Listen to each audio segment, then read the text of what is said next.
In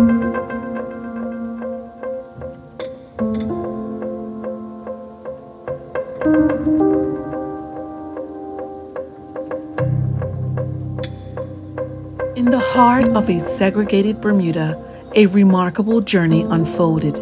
A football team emerged, uniting students from Howard Academy and the Barclay Institute, guided by Howard Academy's headmaster, Edward DeJean, and PE teacher Braxton Burgess. As many students left for overseas universities, the team briefly paused, only to reignite their vision during the transformative 1960s, reunited as the Mutual Associates, defying boundaries and igniting change. The young men pooled their resources, bought shares in black business, and the rebirth of the Devonshire Colts followed, forever changing Bermuda's football landscape. With unwavering determination, they rose through the ranks, inspiring generations that followed. This is their legacy: sportsmanship, character, unity. The 65th year journey of Devonshire Colts Football Club.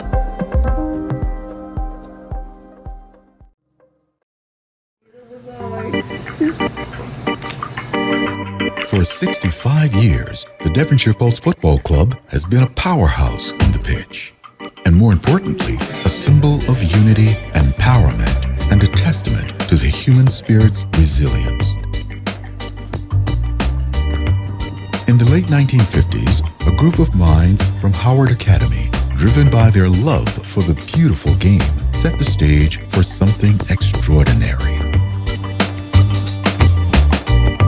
These were turbulent times, with the echoes of societal change reverberating across the island. Through the efforts of the Howard Academy students and others in the black community, the Devonshire Colts Football Club was born with a mission that transcended the pitch. It was more than just football. It was about transforming lives, defying odds, and creating a legacy that would be felt for generations.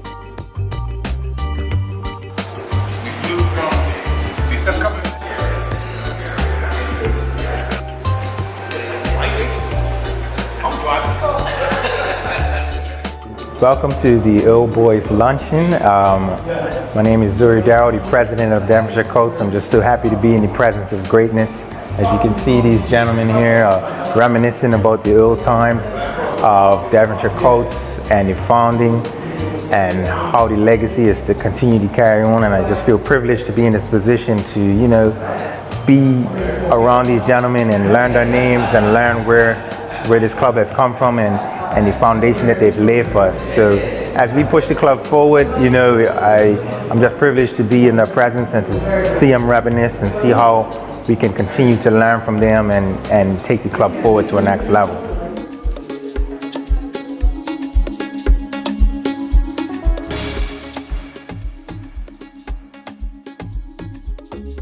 Initially when we started, there were 4 of us who were invited. Came over from Barclay Institute upon graduation, and the other members of the team were from Howard Academy. Mr. DeJean, who was the principal for Howard Academy, also became our coach. We got some players from the Barclay. We got 3 players from the Barclay. We got Arnold Toy, Alexander Romeo, 4 players. Heads and elsewhere Dr. Simmons, Dr. Simmons. And we invited them to play with us. And we played the different league teams of that time, right? And apparently what happened is that we got so, we were beating the league team like the Pembroke Juniors, PHC, 6-0 and those type of schools. Never seen schools like that in football.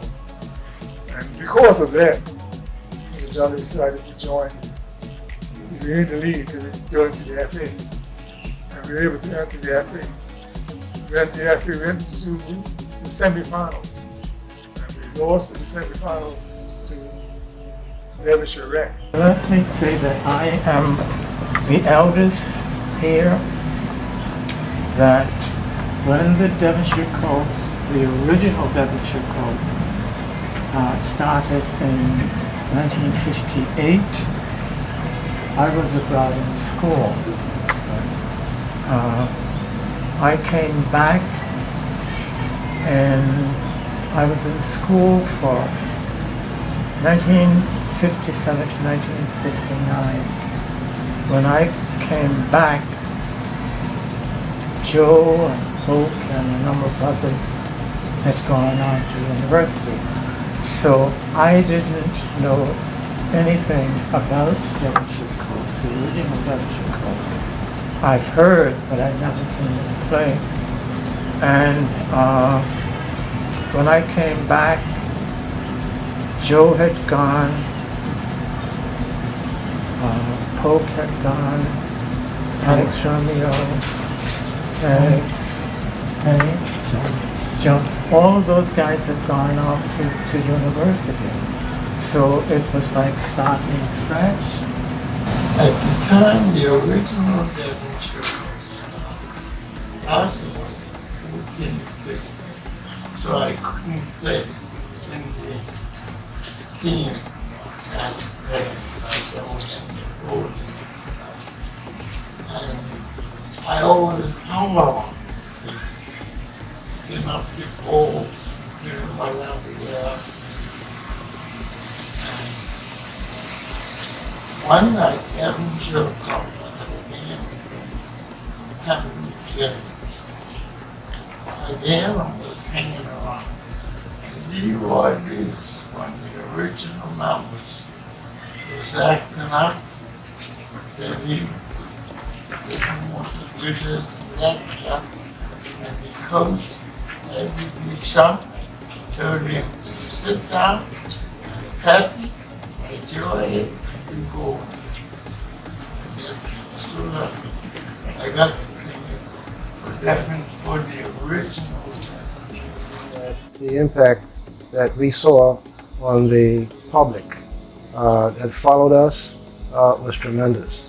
And we never thought that was ever going to happen. And why should it? We've never been in a situation like that before. But it was tremendous, and the following that we had, and I think it united significant parts of Bermuda. And I think that's something that I would always remember.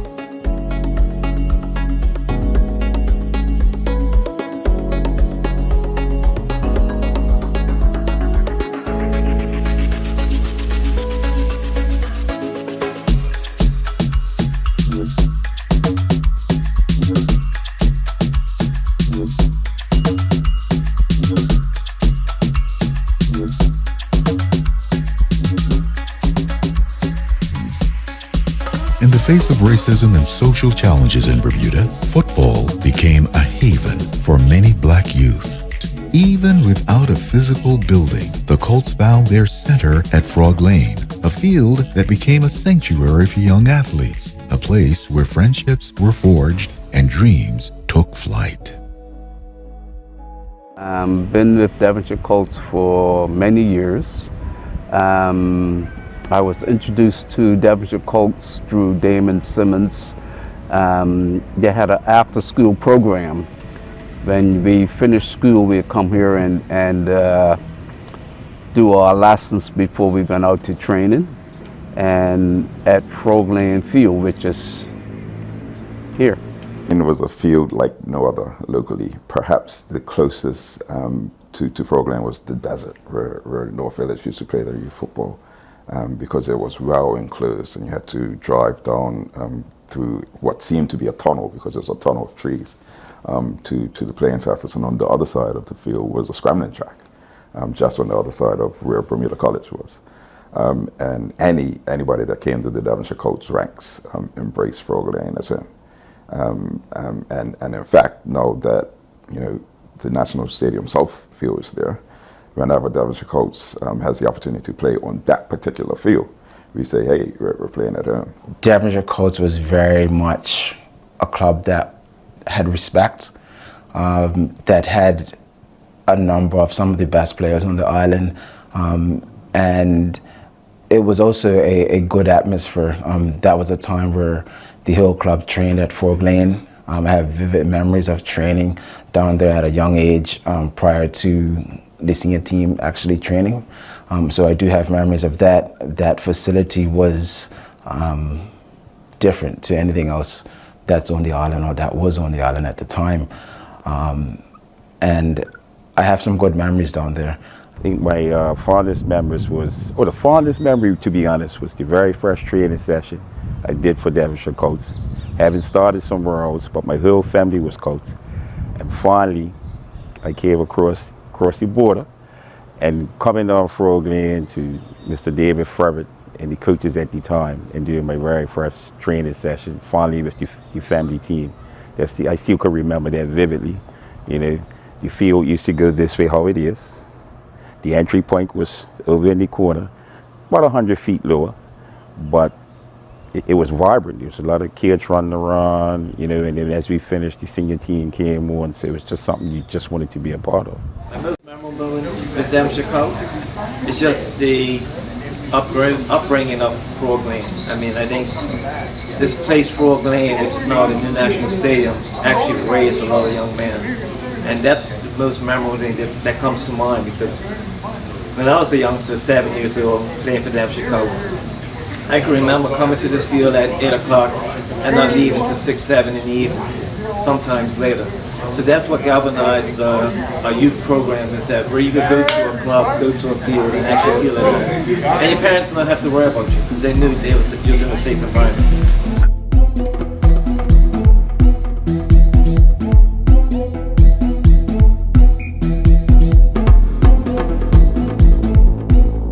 The club became not just a platform for football excellence, but a gateway to higher education and international exposure. Driven by a commitment to the community, the Colts ensured that opportunities were accessible to all. Devonshire Colts was considered one of the elite clubs in the jurisdiction. So to become part, my family always supported Devonshire Colts.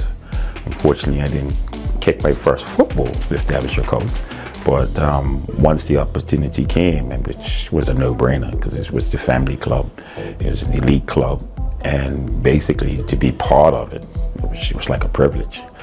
And then once joining the whole family environment, the encouragement of really becoming a positive role model, and then also showing some of our former players that aspire to professionalism and university. So that was inspiring in itself. So yeah, I was delighted when Coach Frevitt finally was able to convince my parents to allow me to transfer from the club that I was at to become part of the Devonshire Colts family. My mom would have told you, I was a football fanatic. Right? Education at the time was secondary to me, but she was a school teacher and she would have none of it, education and football. So you embrace those ideals. When I broke into the senior team at 16 years old, and we talk about this often, there were 2 other 16-year-olds playing senior football in the entire country, in the entire league. And the other 2 actually played for North Village, Canton Jennings and Damon Wade. And that what that's done is that I've broken into a senior team playing a sport that I love, but I'm being guided by people with experience, people who really want to help to nurture your talent, and the lessons that you learn from that are invaluable, but it keeps you grounded, and that was the big piece for me. It kept me grounded, and I shortly thereafter went away to university on a football scholarship. And that foundation, from the youth ranks at Colts up into even when I was breaking into the national team, but still having to listen to and understand the perspectives of senior people around me, helped to really nurture me and gave me a foundation for success.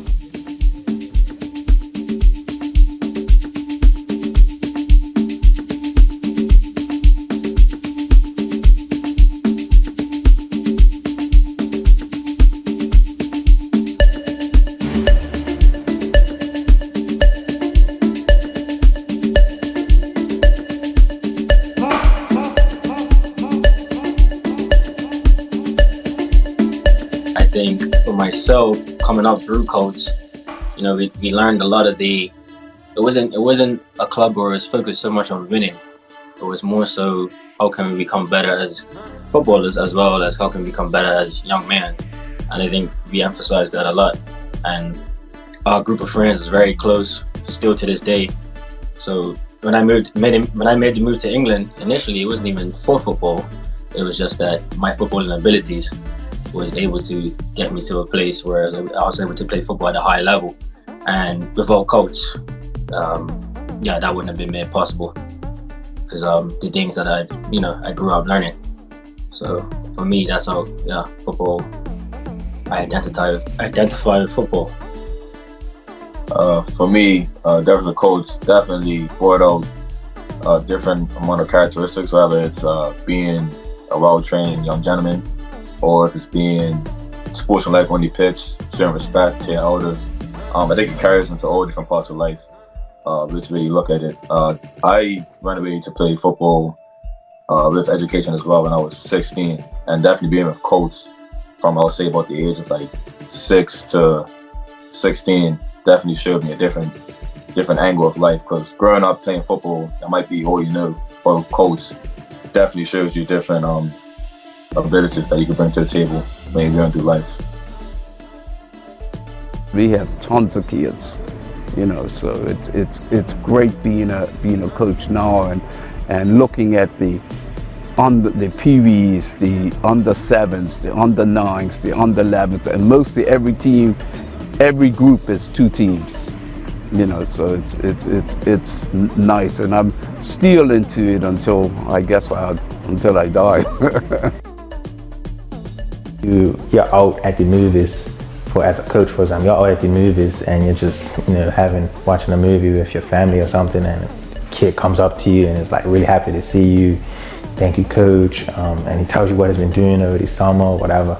I think that's a huge reward for coaches, for me at least, to see that, and you get to see that all the time.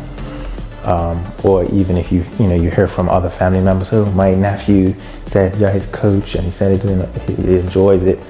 So, those are the little things I think that really kind of come back when you're giving back. So my name is Tina Laws. I've had several roles at Devonshire Colts over the years. Started out initially as a diehard fan, and then I served on the executive as secretary for a number of years.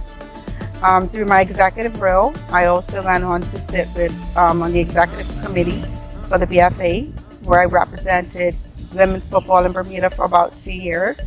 But more recently, in the more recent years, as a parent of 2 boys who were in the Devonshire Colts program. I don't think they had much choice, considering that if they were going to play football, they had to play football for a Devonshire Colts club. Through this era, the Colts not only won championships, but also nurtured aspirations, creating a network of positive role models that transcended the pitch. Through Devonshire Colts, I was able to get a scholarship to university. Through going to university, I was able to obtain my CPA designation. Through the CPA designation has landed me in various senior roles in private and public practice. So that is now what I pass on to the next generation. Fox still is an original. He is original. These 2 were original Colts. That's myself. This is Vic Halligan. This is Pepe. As the president of Devonshire Colts, I want to see growth and development of the club as a whole and of the people that we serve. In particular, I think we touch people across spectrums. So football is obviously what we're known for, a football club, but we've had netball teams, bowling teams. So growth in that way, that we're not just touching, we want to grow our girls program. So people think, okay, yeah, just a football team, young boys, men, but actually we're touching the whole community. So what are we doing holistically to help the community and be a community club? And we can branch out into other sports and other activities that make sure that it's a well-rounded community club, even though football was where we started and our main focus. For my future plans for football, definitely want to get to the highest level possible. Right now I'm playing semi-pro in England, in the UK. And I'm definitely trying to get to the highest level, whether it's Premier League or League 1, League 2. And for sure, when I come back when my career is finished, just want to bring my experience and my thoughts and just everything I've learned in my whole journey of football growing up to the kids that will be coming to the youth level coach, and even to the young men who will be transitioning into adults, like the different perspectives of life that I can definitely contribute to the community. And for myself, I got loads of plans for Colts. It's endless, really. Colts is in my blood, so I get excited to even talk about them. I would say for my career, I definitely want to reach the highest level possible and play professional. And the sky is the limit. I think there's no limitations to what we can achieve. And if we want to play in the World Cup, or we want to play in the Premier League or Champions League, there's no reason why we can't get there. As a former player, I think Colts is actually in good hands with Mr. Zoridaro as president. I can see that the youth program is actually galvanizing itself and building it back up. And from former presidents down to Zori now, is that I see it's in good hands and we're doing good things. My earliest memories, the memories I do have, is training down here throughout the week. But the whole program was here as well, so it wasn't just one or two teams, it was the whole Devonshire Colts organization. We'll get to cup finals and lose. Always the bridesmaid, never the brides. We were co-bridesmaids, right? I was determined to reverse that when I came back from university. And when I came back, I was appointed club captain. We almost got relegated. We lost in the Friendship Cup final, and I'm thinking, I was supposed to come and change this, but it wasn't to be. But the very next season, that crop of players, they stuck together. We barely avoided relegation. We added one or two players, and we won the league. So we went from the last day of the season, avoiding relegation, to the very next season, winning the league. So that's absolutely a highlight in the journey.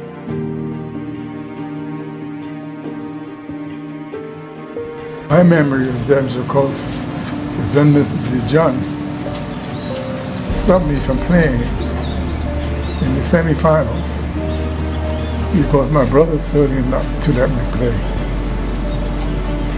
We were playing the semifinals at the Somerset at the Devonshire Lions, and I wasn't able to play. We lost. My memory is the match, the FA Cup final match at Somerset Cricket Club against PHC, and we were leading 2-0. And our goalkeeper was injured, Oliver Casey, and we didn't back then now, we didn't have substitutes. If you have 11 players and 4 of them got injured, you still play. It's the 5th, then they call the game off. But when Oliver got hurt, when Oliver got hurt, we took Pappy. I took Pappy because I was coaching then, and Pappy had played in goal when we were in the 2nd division. This is the first year in the 1st division. So when Oliver got hurt, my first response was, "No, who could play there?" And thought Pappy, and Pappy was gung-ho. We were able to dominate every team that we played, not just by 2 and 3 goals, but many times by 7 and 8 goals. And if I remember correctly, the biggest game, night game, ever to be seen in Bermuda up to that time was played at the Devonshire Rec. And I think the attendance that night was somewhere between 4,000 and 5,000, a night game, which was unheard of, I think, prior to this game. When I was 16, I got my debut on the senior team.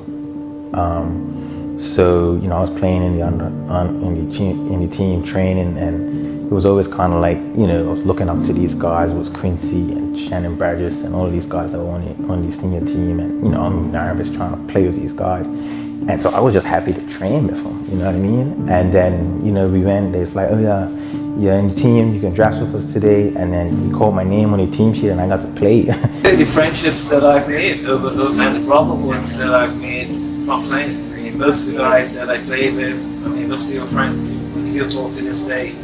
And you can't take that away. Yes, what we do on the field is special. What we do on the field, it does great things for the community. But actually building that bond with fellow brethren, fellow Coltsmen, fellow friends, that's what actually comes to heart with me. As we celebrate our 65th anniversary, and we reflect over the number of people that have contributed to our club, those that have gone and those that are still here, let's look forward to another 65 years of building upon the things that we've already developed for our club. Congratulations to everyone in attendance, to all of our fans and our members and our players and our coaches. A huge thank you, and let's just keep doing what we do.